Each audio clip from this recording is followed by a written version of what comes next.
Disons que, comme dit Schmitt, on ne peut pas faire de la politique sans définir son propre ennemi. Déjà, je crois que très souvent, nous le définissons mal. Bon, mais admettons même qu'on accepte de bien définir notre ennemi et qu'on décide, par exemple, que c'est les Américains. Une fois que nous avons décidé quel est notre ennemi et qu'on essaie de choisir quel est notre ami, par exemple les Russes, non, on n'a rien fait du tout parce que on n'a pas défini nous-mêmes. Et ça, c'est fondamental. Si on n'est pas fort, nous, peu importe de savoir qui est l'ennemi et qui est l'ennemi. Si tu n'existes pas, tu n'existes pas. Disait Plotin qu'il n'y a aucun dieu qui prend les armes à la place de l'homme qui prie pour ne pas combattre. Et ça vaut dans tous les sens. Alors notre problème, c'est que nous n'avons pas de centralité, nous. et voilà.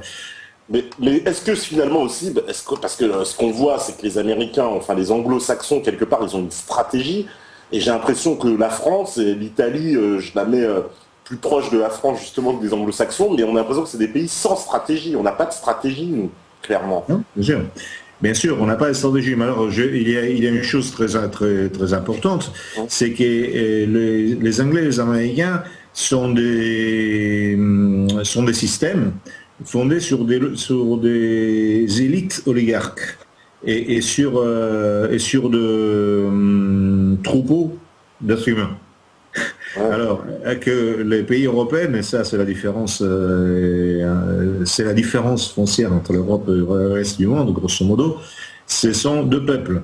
Alors évidemment, quand nous sommes passés à une époque dans laquelle pour des millions de raisons, ce qui domine c'est le lobbyisme, c'est l'oligarchie, et qu'en plus eux ils ont les moyens, c'est évident qu'ils ont la stratégie de leurs moyens et nous n'avons ni les moyens ni les oligarchies, donc nous avons nos oligarques, si vous voulez, ce sont les cireurs de chaussures des oligarques d'autrui. Ouais, c'est ça, ouais, l'oligarchie. Bah, voilà, c'est un peu c'est qu'on est en train de me dire aussi sur le chat. Par exemple, Zach, il me dit oui, on n'a pas de stratégie car nous n'avons pas vocation à exister. C'est vrai, oui, c'est vrai. Bon. Alors, il y a une question alors là, qui est revenue souvent. Vous pensez quoi de Aube Dorée en Grèce? Parce que souvent, Casapan est présenté un peu comme l'alter ego de Aube Dorée en Italie. Déjà, je ne veux pas répondre pour la Casapan. Ouais. Quant à moi, j'ai eu je n'ai connu quelques-uns, j'ai vu comment ils agissent, etc. Il y a une différence énorme entre ce qui est l'image publique et ce qui est leur raisonnement. Je trouvais des gens très humbles, très méthodiques, pas du tout aussi anti-humanistes qu'on les présente, et avec une capacité de s'approcher réelle intéressante. Et en plus, bon, vu qu'on lui tire dessus, on les arrête, je pense que peut-être ils sont quand même gênants quelque part, donc j'en pense bien. D'accord, parce que on a l'impression, moi je balance ça comme ça, c'est que au moment où la Grèce en fait bascule dans la crise économique la plus effroyable possible, que le pays semble-t-il au bord presque d'une insurrection totale, un parti émerge et tout d'un coup ce parti qui est un parti très social, qui réussit à récolter quand même pas mal de voix aux dernières élections, et pour le coup quand même un parti fasciste qui se revendique en tout cas d'un héritage nazi, se prétendent national-socialiste, et ils ont... Je ne pense pas qu'ils l'ont jamais prétendu, on lui prête cette intention. Je ne vois pas qu'ils n'ont jamais dit ça, mais bon, de toute façon c'est pas grave. Ouais, mais ils ont quand même eu la réaction, c'était pas de s'en prendre au FMI et à la BCE, c'est de s'en prendre aux pauvres immigrés clandestins qui transitent effectivement. Oui, ça c'est un parti. Alors là, il faut toujours faire la part des choses. C'est un parti la logique de la psychologie réactionnaire généralisée. Mais quand je parlais, ils m'ont fait la différence énorme parmi les différents groupes d'immigrés, mais pas d'un point de vue, pas d'un point de vue racial ou religieux, mais sur le point de vue social de ce qu'ils font. Par exemple, moi m'ont expliqué qu'ils ont pas mal de relations avec plusieurs groupes d'immigrés. Donc il faut toujours voir les choses de près. Parce que les images de l'extérieur sont très trompeuses. Bah oui, parce que nous, ce qu'on en voit, bon, en plus, bon, j'ai pour le coup quelques contacts en Grèce qui m'expliquent qu'effectivement, ils effectuent des ratonnades dans Athènes et que bon, il y a une ambiance quand même assez délétère pour les immigrés ou tout ce qui serait pas blanc entre guillemets en Grèce en ce moment, quoi. Ça j'ai entendu aussi, mais il faudrait vérifier qu'est-ce que c'est exactement. Hein. Là, je me limite à dire ce que je peux savoir. Je n'ai pas été en Grèce. Donc, ce que je sais, j'ai eu la possibilité d'échanger des opinions avec 1, 2, 3, 4 membres de l'Aube dorée, des cadres moyens, après l'arrestation de la classe dirigeante. Je vois qu'ils sont beaucoup plus à la fois humbles, humains et réalistes et intelligents que la plupart des extrémistes de droite en Europe. Et je vois aussi qu'ils sont tous en grande partie arrêtés, qu'on va faire dessus, donc je dis que forcément il doit y avoir des choses de bien. Alors il y a une question, Libertad, il me dit, qu'est-ce que vous pensez des mafias italiennes et de la 'ndrangheta et de leur budget qui serait de 200 milliards d'euros annuels? Donc je n'ai aucune idée quel est leur budget. Ouais, je sais pas d'où il sort l'info, hein. C'est pas moi qui le dis, c'est Libertad. Oui, justement, je ne vois pas comment on peut sortir cette info. Que voulez-vous que je pense? Mais disons que cette mafia, elle a quand même encore énormément d'influence en Italie. C'est clairement, on parle... Je repose la question que j'ai posée auparavant. Quelle est la différence avec la Maison Blanche et la mafia? Quelle est la différence entre l'État italien et la mafia? Ouais. C'est vrai, il y en a beaucoup qui étaient d'accord avec vous d'ailleurs sur cette question-là, en disant que c'est finalement la plus grande mafia, la Maison Blanche. Mais bon, j'ai vu ces commentaires-là. Et on nous demande aussi, vous pensez quoi de la situation en Syrie? En fait, vous pensez quoi de la situation? Moi, j'ai envie de pousser la question sur ces guerres incessantes de l'OTAN et cette volonté. J'ai pas compris. Sûr. Qu'est-ce que vous pensez de cette volonté impériale via l'OTAN de vouloir provoquer des guerres comme ils l'ont fait en Libye, en Syrie, de l'OTAN, oui, d'accord. Ben, l'OTAN, écoutez, j'ai toujours été contre l'OTAN. À l'époque où les Samouraïs, surtout en France, c'était pro. Donc, je n'ai pas de leçons à prendre sur la question de l'OTAN. Je suis forcément contre. Qu'est-ce que je pense de la Syrie? Bon, je crois que je partage l'opinion de la plupart des gens qui écoutent. Là, je pense que nous sommes d'accord sur tout, franchement. D'accord, parce que oui, l'OTAN, bon, sacrée machine à... Je disais auparavant qu'il y a 4 hommes d'État qui je considère intéressants aujourd'hui sur la planète. Ouais. Là, c'est Poutine, l'autre c'est Assad, l'autre c'est Shinzo Abe et l'autre c'est Orban. Voilà. D'accord. Alors, il y a encore aussi, alors il y a encore pas mal de questions. On nous dit, quel est pour vous, c'est quoi la solution politique? Ça passera par les urnes, par un coup d'État ou par une révolte populaire? Comment on peut arriver à un changement? Pas rien de tout ça. Parce que pour faire un coup d'État, il faut un État alors, un coup d'État marche quand une partie de l'État se tourne contre une autre. Donc déjà, il faut un État, et il faut une partie dedans. Donc c'est pas le cas. Aux urnes, ça ne veut rien dire parce que la comédie électorale démontre de plus en plus que c'est une comédie électorale. Le pouvoir n'a jamais été plus loin des institutions qu'aujourd'hui. Donc même si un pays vote au 100% pour quelqu'un, il ne pourra pas appliquer sa politique telle qu'elle est aujourd'hui. Une insurrection populaire, je n'y crois pas du tout. Pour deux questions tout à fait simples. D'abord parce que nous n'avons aucune... nous sommes délisés, donc il n'y aura aucune révolte populaire en Europe, et au moins pendant une génération ou deux, et parce que même s'il y avait, je m'en souviens quand en Argentine, le FMI a affamé tout le peuple, ils sont sortis avec les armes, et ils se sont rendus compte d'une seule chose, qu'ils ne savaient pas sur qui tirer. Et ce serait notre cas aussi. Donc, aucune de ces trois. La seule solution, pour moi, c'est créer les pouvoirs.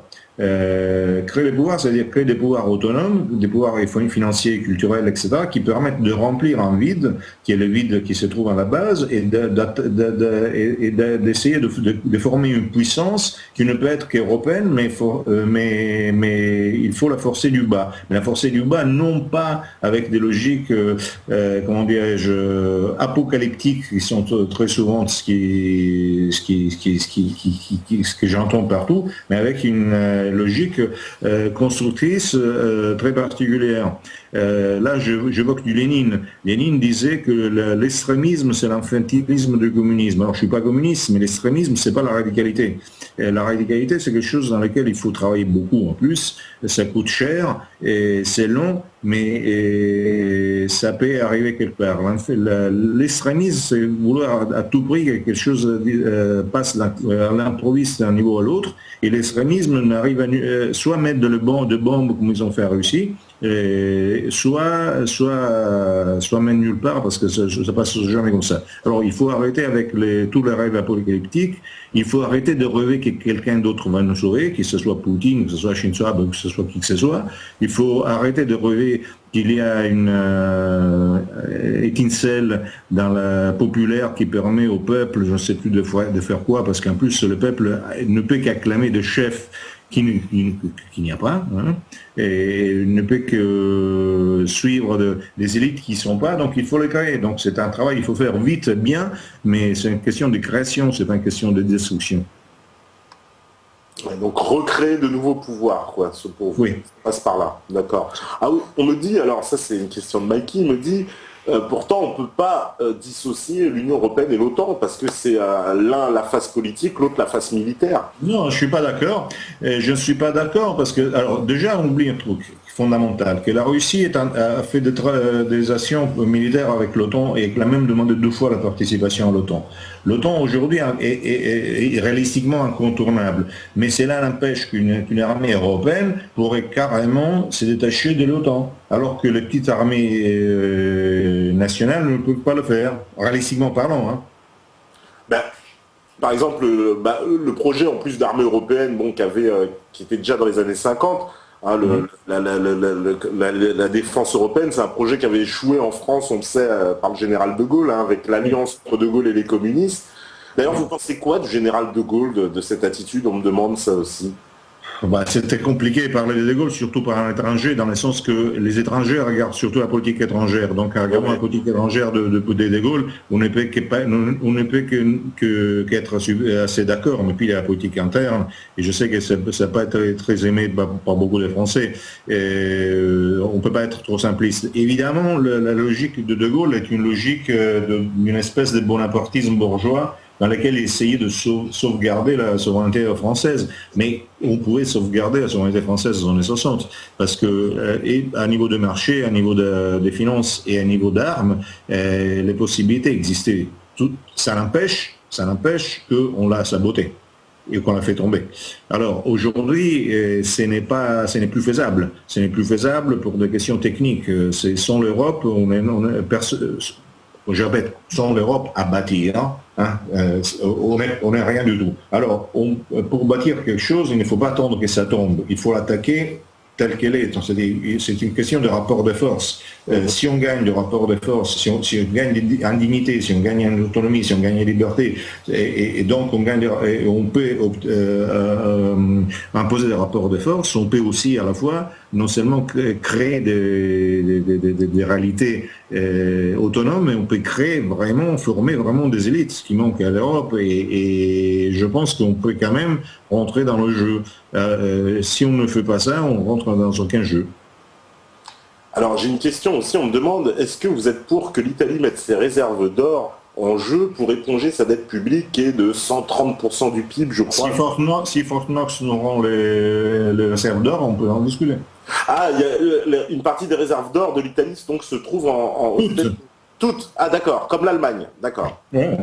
Ah ouais, d'accord, pas de chance, parce que l'Allemagne a réclamé, vous savez, hein, ses réserves d'or, et les Américains ont dit pour le moment, on ne sait pas où elles sont. Voilà. Ouais, les Italiens sont plus pratiques, ils n'ont pas réclamé. Ah, les Italiens n'ont pas encore réclamé non plus. Ouais.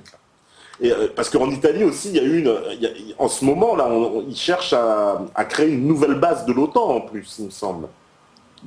Si, dans une base d'écoute, Mouros, etc., oui, enfin, oui, bien sûr. Oui, parce que... Mais l'Italie, à la différence de la France, il a perdu la guerre. Hein. Oui, oui, c'est vrai. C'est vrai. Nous, c'est vrai, on voit pas les choses tout à fait pareilles. Mais d'ailleurs, pour vous, le régime de Vichy qui a eu lieu pendant l'occupation allemande en France, est-ce qu'on peut l'assimiler à un régime fasciste? Non, mais on ne peut pas l'assimiler pour des raisons simples. C'est pas une question de, c'est pas un jugement idéologique ou politique. Déjà, le régime de Vichy est un régime de compromis entre plusieurs expectatives différentes et dans des conditions d'action complètement limitées, sans souveraineté, etc. Donc, à part tout ce qu'on peut à part tous les efforts parfois d'une générosité extraordinaire, ce n'est pas un régime qui a une autonomie. En plus, il n'a duré que 3 ans et demi, je vois, et dans une époque de guerre très particulière. L'Italie, le fascisme a duré 21 ans avant le coup d'État, et il a changé toute la face politique, sociale, économique de l'Italie, et même culturelle. Donc ce n'est pas comparable, absolument. Ça ne peut pas se comparer pour des questions historiques, objectives. D'accord. Est-ce que vous pouvez nous donner des exemples justement de l'héritage de ce régime fasciste jusqu'à aujourd'hui qui aurait perduré en Italie? Est-ce qu'il y a des choses où alors tout a été balayé, on n'a rien gardé du tout? Qu'est-ce qu'on entend là-dessus? Parce que si on parle d'une institution politique, bon, il n'y a pas. Si vous parlez, par exemple, toute l'implantation bancaire, toute l'implantation, tout l'état social, l'assurance médicale, sociale, etc., le sport, le cinéma, tout a été fondé par le fascisme et tout a été gardé grosso modo. En fait, le putsch mondialiste, si l'on veut, par exemple, vous me parlez auparavant de la stratégie de tension. La stratégie de tension se termine quand deux résultats sont atteints. La première, c'est que l'Italie arrête sa politique énergétique et politique pro-arabe. Et la deuxième, c'est que la banque italienne est privatisée. Voilà. Donc, disons que le long processus de défascistisation de l'Italie a duré longtemps, a duré presque 40 ans. D'accord. Parce qu'il y a encore... Alors, en Italie, le fascisme n'est pas interdit, clairement, parce qu'en France, on sait que... Oui, officiellement, non, il est interdit. Ah, officiellement, il est interdit quand même. Oui, mais simplement... Mais le problème, c'est qu'il faut faire... je veux dire, à Naples, il est interdit à Naples, obligatoire la porte du casque, mais personne ne le porte. Donc, je veux dire, les lois ont toujours une valeur par rapport à la réalité. Si vous pensez alors, pour qu'il n'y ait pas de malentendu, même si on est en opposition à l'Union européenne, oui. L'Union européenne a créé des lois absurdes. Par exemple, personne ne sait que, par exemple, le camembert, et ça sera interdit en Europe, que la mozzarella de bufala, ça sera aussi, qu'il faut les pâtes au bleu dur devraient l'être, qu'on ne pourrait pas utiliser le beurre dans les restaurants, etc., etc. Donc tout ceci sont de lois, mais ne sont pas appliquées parce qu'on est inapplicables, parce que tu ne peux pas, quand il y a une personne sur 10, tu le prends par les oreilles, quand tout le monde, comme il chantait, il y avait un chanteur italien en plus anarchiste qui parlait de son oncle fasciste, et tout le monde était un oncle, un père fasciste. Donc c'est difficile, c'est impossible, c'est encore impossible d'un point de vue réel, mais ça n'empêche que quand il y a des tournements de vis très forts, quand il y a des coups d'État particuliers comme c'était les années 80, fin des années 70, début des années 80, c'était très très fort. Il y a des gens qui ont passé 9-10 ans en prison à cause du fait qu'ils avaient l'idéologie fasciste. Hein. Donc les lois en Italie sont nombreuses, sont plus restrictives qu'en France, mais l'application, ça va et ça vient. D'accord. Vous pensez quoi d'ailleurs des mouvements transcourants en France comme jour de colère, la journée de retrait aussi, les JRE ou les manifs pour tous, etc. Tous ces mouvements qui sont en train de... Non, mais ce sont des phénomènes très intéressants. Le problème, c'est que je reviens à la même question, c'est de la psychologie réactionnaire qui attend quelque chose du style on l'en fout le camp, si on fout, déjà ça n'arrive pas, et même s'il fout le camp, ça ne change rien, qui ne peuvent pas aboutir à quelque chose, on voit que les lois n'ont pas changé, il y a deux issues dans ce genre de phénomènes. Il y a une issue électorale, c'est-à-dire capitalisée par quelqu'un, ce sera la Front, mais ce sera surtout le MP, ou bien il y a une possibilité appelons révolutionnaire entre guillemets, c'est-à-dire d'une action activiste particulière qui puisse faire changer les choses des rapports de force, mais pour cela il faut un état-major qui a une logique révolutionnaire, toujours entre guillemets, ce qui ne veut pas dire faire les barricades ou tirer les révolutionnaires, c'est une question, c'est une façon mentale de voir les choses, et ce n'est pas le cas. Donc c'est intéressant, mais c'est un cul-de-sac. D'accord. Alors on me demande aussi quelles sont les actions de Polaris. Donc ça c'est un think tank, donc vous êtes le président il me semble, c'est ça? Et quelles sont vos actions exactement? Pas le président, oui, je suis le chef de la... Chef, Non. Le chef rédacteur de la revue, je sais. D'accord. C'est quoi vos actions avec ce think tank? Les actions, un think tank ne fait pas tellement d'actions, le think tank fait des propositions. Donc en fait, voilà, donc on fait des propositions aussi pratiques, hein. On fait des propositions économiques, on fait des propositions géopolitiques, on voit, on rencontre des gens, on rencontre des diplomates, on rencontre des économistes, on rencontre des professeurs universitaires, on fait des conférences, etc. Mais on rencontre aussi des catégories. Par exemple, nous avons lancé une idée qui n'a toujours pas été appliquée par personne, évidemment. Bon, on disait aux parents que parmi les lois qui nous paralysent, ce sont les accords de Bâle qui empêchent aux banques de donner de l'argent sauf à ceux qui n'ont pas besoin. Alors, par exemple, toutes les petites entreprises d'une région qui sont en train de mourir parce qu'ils n'ont pas de crédit, on a proposé pour l'instant, et la chose paraît intéressante à tout le monde, mais personne n'a bougé, créez vous-même des financières de votre secteur. Vous cotisez pour cette financière, la financière a l'argent suffisant pour se faire prêter l'argent par la banque, et puis vous le retournez. Comme ça, on peut obtenir de façon autonome de contourner les empêchements donnés, disons, par les systèmes, et on peut créer du pouvoir, comme je disais aux parents. Mais maintenant, le problème, c'est que faire un passage pareil est compliqué, parce que la paresse mentale de gens est énorme, et nous sommes tous habitués à déléguer nos espoirs sur quelqu'un qui est soit élu, soit investisseur, soit par un coup d'État, soit par quelque chose d'autre, sous les choses comme dans un film, comme un western américain où à la dernière minute arrive le 7e chevalerie, ou cavalerie. Alors, on me demande aussi, l'Italie, c'est Dark Blond, il pose sa question depuis longtemps, est-ce que l'Italie, oui, elle a voté oui au traité de Maastricht de toute façon, mais il n'y avait pas eu de... Non, elle n'a pas voté, il n'y a pas eu de référendum. C'était par la voie parlementaire. Hein. Ouais. De toute façon, on va voter oui, hein, parce que c'est facile. Les Italiens obéissent carrément, parce que, il suffit, ils sont quand même assez obéissants. Les Français ont plus la tendance à faire, sont plus grognards. Les Italiens sont plus comédiens, mais sont plus obéissants. Hein. Ah d'accord, ouais, c'est intéressant, parce que j'avais vu un reportage sur l'Italie où il disait justement, que ils avaient beaucoup de respect pour les mouvements en France, parce qu'ils disaient oui, les Français se laissent moins faire qu'en Italie. Ouais. Oui, ça, bien sûr, mais ça c'est vrai. Hein. Ouais. Ah, vous confirmez? Non, mais moi je connais pas assez bien, c'est pour ça. Oui, je confirme. En Italie, la réaction, c'est 1 ou 2 suicides par jour. D'accord. Et on me demande aussi, est-ce que vous connaissiez Étienne Chouard, et vous pensez quoi de ces idées de démocratie basées sur un mode révolutionnaire, puisqu'on enlèverait le mode électif pour passer à un tirage au sort, etc. Voilà. Non, ça vous touche pas, ce genre d'idée, non?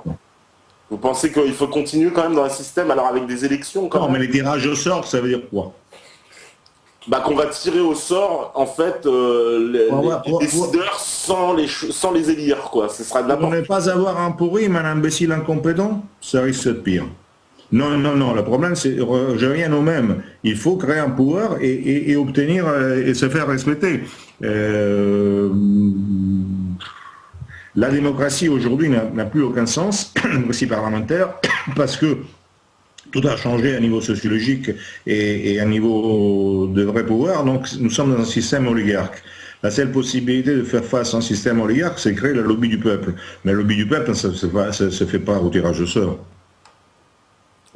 Non, vous y croyez, vous n'êtes pas très sensible. Il y a des, d'ailleurs en Italie, justement, alors est-ce qu'il y a des mouvements aussi comme ça j'ai envie de dire, de résistance citoyenne, etc. Parce que nous, on a vu des images d'Italie, de révolte, hein, en particulier une image qui a beaucoup choqué, enfin choqué, mais dans le sens positif presque, c'était de voir à Milan des policiers enlever leur casque pour rejoindre les manifestants. C'était quoi? Oui, vous savez combien ça a duré cette manif, cette grande révolte? Ah non, justement, voilà, vous pouvez nous en dire plus, peut-être? Même pas le temps de les faire les emplettes de Noël. Donc D'accord. c'est facile d'enlever les casques quand il n'y a rien risqué. Ah, c'était plus un coup de com', en fait. Il n'y a pas eu... Oui, oui. D'accord. Parce pour nous, il y a eu, quand on a vu ces images-là, on était très impressionnés quand on a vu les Oui, policiers. parce que il y a eu des affrontements entre les manifs français, Ah oui. des Français et la police, non? Oui, ah oui, beaucoup. Ah bah oui, oui, énormément. Et en France, il y a une répression, hein, terrible. En Italie, les policiers bâillaient. D'accord. Ah oui. Bah, c'est marrant, ouais. On a l'impression que effectivement, Oui, l'imagine a fait le tour du monde et ça a paru du style les forces de l'ordre sont avec le peuple. En fait, c'était bon. Voilà les gars, on a faim, on va manger les pâtes. alors, j'ai encore deux dernières questions, parce qu'on arrive à la fin. Vous pensez quoi de Gramsci? C'est la question de Jacques Ojac, le grand penseur italien du siècle dernier. Oui, ben enfin, je suis pas tout à fait d'accord. Ils sont un grand penseur. Gramsci, bon, oui, non, Gramsci est une personne sûrement d'une certaine envergure. Gramsci, il a créé le mythe de la défaite, c'est-à-dire le Parti communiste en ayant été complètement battu, non seulement par les fascistes d'un point de vue militaire et politique, mais d'un point de vue social, Ouais. étant complètement perdant de partout, il a essayé d'expliquer comment on pourrait rentrer dans une histoire de longue haleine à récupérer le terrain. Et la récupération du terrain aurait été la conquête, entre guillemets, culturelle de la société, ce qui n'était pas, comme on l'entend d'habitude, comme une récupération intellectuelle. Ça ne faisait qu'une partie, c'était aussi de créer des endroits où on puisse danser, clubs de sport, etc. Donc c'est une chose très intéressante, mais écrit par quelqu'un qui est en défaite et qui essaie de construire quelque chose. En fait, les partis communistes oui, gagné une grande partie du pouvoir et oui, appliqué les gramscismes, mais après avoir gagné grâce aux Russes et aux Américains. Donc c'est toujours, les dollars est-il fort parce qu'il y a les armées ou les armées sont fortes parce qu'il y a les dollars? Je pense que c'est l'armée américaine et les satellites américains faisaient partie, appartenaient je ne sais pas, à la Grèce d'il y a quelques années. Le drachma serait beaucoup plus fort que les dollars. Alors l'importance du drachme, enfin, c'est une logique tactique qui peut aider un ensemble de choses, mais la chose principale, c'est le rapport de force. Donc, je pense qu'il est surestimé. D'accord. Alors une dernière question. Pour l'avenir de l'Italie, déjà, vous pensez que Berlusconi a une chance de revenir au pouvoir et sinon... Non. Non, il n'est pas mort parce que il a 10, 15 ou 25 vies, mais il n'arrivera plus au gouvernement, non. D'accord. Donc, et l'avenir de l'Italie, vous le voyez comment alors là pour les 5 prochaines années hein, 5 prochaines années, j'en sais rien. Je sais simplement qu'aujourd'hui, l'Italie a pratiquement vendu à 3 sous tout ce qu'il avait de stratégique de fondamental, qui est en train de s'attaquer à l'épargne, c'est en train de s'attaquer à la production. Je pense qu'elle est tout à fait plié sur le côté anglo-américain, qui jouera un rôle, essaiera de jouer un rôle pour éloigner la France de l'Allemagne. Et je pense que l'avenir de l'Italie ne dépendra pas de l'Italie, mais dépendra des rapports de force futurs et des stratégies futures. Par exemple, déjà, s'il y aura un changement à la Maison-Blanche, si les républicains prennent la Maison-Blanche plutôt les démocrates, ça serait déjà mieux parce que les républicains s'occupent beaucoup moins d'Europe que les démocrates, donc on pourra peut-être souffler. Mais bon, je crois que l'Italie aura de grosses difficultés de survivre, même de maintenir l'unité dans le cas où l'action anti-allemande voulue par les Anglais et par une bonne partie des Américains ira loin. Je crois que l'Italie est vraiment les pays qui se trouvent pire aujourd'hui en Europe, qu'en niveau de potentiel. D'accord. Eh ben, merci beaucoup, Gabriele Adinolfi, pour cette interview. Et voilà, c'était très très intéressant. Merci. Et ben, merci à vous d'être venu sur la libre antenne. Et voilà, bah écoutez, on vous souhaite tout le bonheur du monde, voilà, comme tout à chacun. Ça suffit beaucoup moins. À vous de même, de toute façon. Merci. D'accord. Eh ben, merci beaucoup, Gabriele. Au revoir. Bonne soirée, au revoir. Bonne nuit. Alors, je vais rétablir. Voilà, j'ai le micro normalement qui est branché. Tu devrais m'entendre immédiatement. Super. Eh ben voilà, c'était la soirée spéciale. Moi, je suis assez content de cette soirée parce que même si on partage pas toutes les opinions et évidemment, vous l'avez bien compris, Anicette de Niveau Pawn, il l'avait dit d'entrée, oui, Tepa, il est l'opposé évidemment de Monsieur Adinolfi. Je pense qu'il était très important d'avoir ce dialogue. Je pense que d'ailleurs ça s'est très très bien passé. On remercie vraisemblablement M. Adinolfi. On nous dit souvent, voilà, pour la petite conclusion, Tepa, t'es bourré? Non, pas du tout, mon cher. Pour la petite conclusion, on dit souvent, vous voyez, du côté des antifas, vous connaissez ce slogan, parce que c'est un véritable slogan, l'ennemi, on ne le combat pas, on ne débat pas, on le combat. Ils refusent absolument le débat. Moi, je pense exactement que c'est l'inverse, c'est que les idées avancent lorsqu'on débat. Et c'est précisément le débat qui fait avancer les idées, les opinions. C'est pour ça qu'il faut engager ce débat entre les personnes justement les plus opposées possibles, les plus contradictoires possibles. Et c'est de là qu'il ressort quelque chose. Et peut-être justement, certains d'entre vous sont encore plus convaincus dans leur analyse, dans leurs principes. D'autres ont mis aussi de l'eau dans leur vin. Moi-même, je dois avouer, vous voyez, que on est toujours soumis à une forme de préjugés, et que justement, ça fait du bien aussi d'arriver à passer au-dessus et de dire, bah non, il faut arrêter ces préjugés. Et voilà, souvent d'ailleurs, on nous présente, vous savez très bien, les gens qui appartiennent à cette mouvance comme d'horribles personnages très antipathiques. Voilà, même si je ne partage pas ces opinions, qu'on a des opinions contradictoires, voilà, ce monsieur a eu quand même la gentillesse de rester avec nous et de répondre aux questions.